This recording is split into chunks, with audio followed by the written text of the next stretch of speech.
Are you interested in getting started with digital art on the iPad, but not sure what tools and accessories that you need?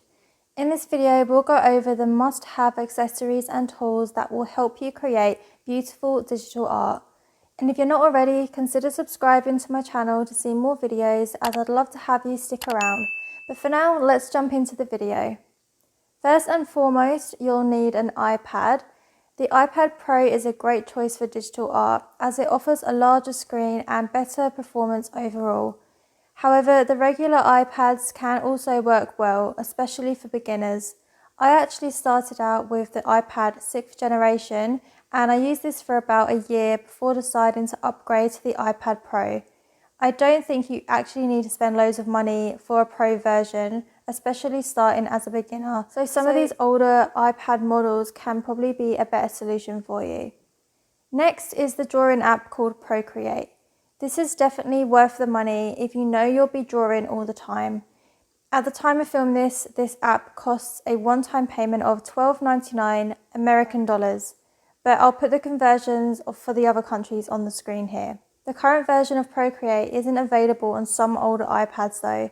I'll leave a link below to a Procreate article where it lists out all the models that it's compatible with and more information that you might find useful.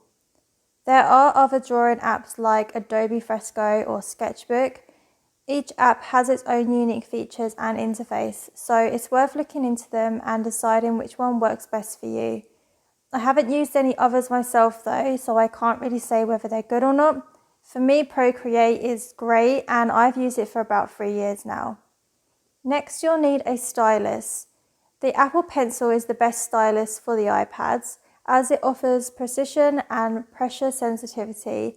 Plus, you can also change the nibs if you need to instead of buying a new pen overall. However, there are other compatible styluses available that may be more affordable. For the iPad Pro, I use the 2nd generation pencil. And always make sure that your pencil is compatible with the iPad you're using, because when I first got the iPad 6th generation, I actually got the wrong pencil with it, so I had to go back and swap it. On the iPad Pro, the pencil does have a magnet which sticks to the side of the iPad, which is really cool. And that way you don't lose the pen, and it also charges it when attached. You may also want to invest in a screen protector to protect your iPad screen. I have a matte one on right now and I definitely need to change it because it is looking a bit old and sort of scratchy on the top, as you can see.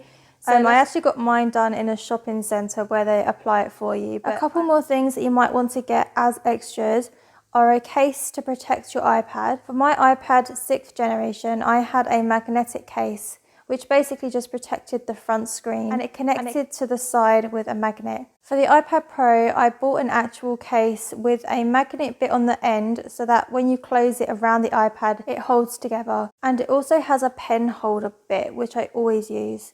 You'll have to excuse how grubby it's looking now though. I probably need to get a new one soon. But here's a quick picture of how it looked when I first bought it. And by the way, I got this from Amazon. Any links for items that I show in this video, I will link in the description though if I can. Other optional accessories include an external keyboard for typing. I bought a keyboard for the iPad Pro that connects through Bluetooth, but to be honest, I rarely use it anymore. I actually forgot I have it, so that's probably why, and I just end up using the keypad on the actual screen. I don't do much typing on the iPad anyway, so it's faster using the screen.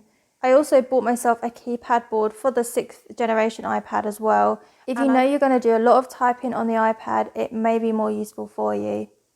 A drawing glove is great to prevent smudging on the screen, which I'll add a picture of here because I don't currently own one. An Apple Pencil grip is also great to avoid the pencil slipping out of your hands. And an iPad stand to place your iPad on for like drawing or watching videos. I currently have this stand for my iPad, which I bought from IKEA. These tools can be fun to add down the line but are not essential. In conclusion, to get started with digital art on the iPad, a few essential tools and accessories could help you make the most of your creative journey. Firstly, you'll need to purchase an iPad with enough storage, preferably with a larger display size for better visuals. Secondly, you'll need a stylus for drawing.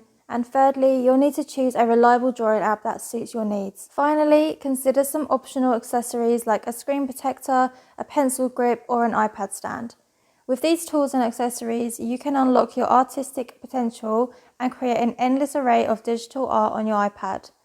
Thanks so much for watching today's video. Don't forget to subscribe and like the video, and I'll see you next time. Bye!